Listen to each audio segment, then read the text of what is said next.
ವರ್ಷ ಅಯೋಧ್ಯೆಯಲ್ಲಿ ಶ್ರೀರಾಮ ಮಂದಿರದಲ್ಲಿ ಶ್ರೀರಾಮಲಲ್ಲಾ ಪ್ರತಿಷ್ಠಾಪನೆಗೊಂಡು 1 ವರ್ಷ ಕಳೆದ ಹಿನ್ನೆಲೆಯಲ್ಲಿ ಬಾರ್ಕೂರಿನ ಖ್ಯಾತ ರಂಗವಲ್ಲಿ ಕಲಾವಿದೆ ವಿಶಾಲಾ ಮಹೇಶ್ ಪೂಜಾರಿಯವರು ಅವರ ಮನೆಯಲ್ಲಿ ರಂಗವಲ್ಲಿಯಲ್ಲಿ ರಾಮಲಲ್ಲಾ ಚಿತ್ರವನ್ನು ರಚಿಸಿ ಗಮನ ಸೆಳೆದಿದ್ದಾರೆ.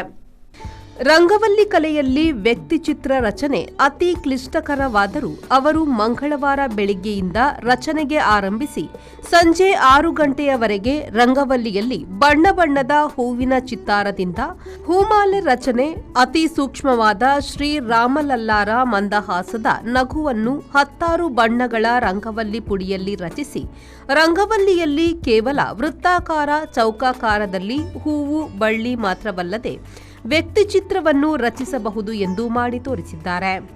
ಹವ್ಯಾಸವಾಗಿ ಮನೆಯಲ್ಲಿ ರಂಗವಲ್ಲಿ ಚಿತ್ರವನ್ನು ಮಾಡುತ್ತಿದ್ದ ವಿಶಾಲಾ ಚುನಾವಣಾ ಸಮಯದಲ್ಲಿ ರಂಗವಲ್ಲಿಯಲ್ಲಿ ಮತದಾನದ ಅರಿವು ಕುರಿತು ಜಾಗೃತಿ, ಕಳೆದ ವರ್ಷ ರಾಮ ಮಂದಿರ, ಪುರಂದರದಾಸ, ಕನಕದಾಸ, ಸ್ವಾಮಿ ವಿವೇಕಾನಂದ, ಆದಿಶಂಕರಾಚಾರ್ಯ, ನಾರಾಯಣಗುರು, ನರೇಂದ್ರ ಮೋದಿ ಸೇರಿದಂತೆ ಅನೇಕ ವ್ಯಕ್ತಿ ಚಿತ್ರವನ್ನು ರಂಗವಲ್ಲಿಯಲ್ಲಿ ರಚಿಸಿ ಜನ ಮನ ಸೆಳೆದಿದ್ದು, ಇಂತಹ ಅಪರೂಪದ ಕಲಾವಿದೆಯನ್ನು ಗುರುತಿಸಿ ಗೌರವಿಸುವಂತಾಗಬೇಕು.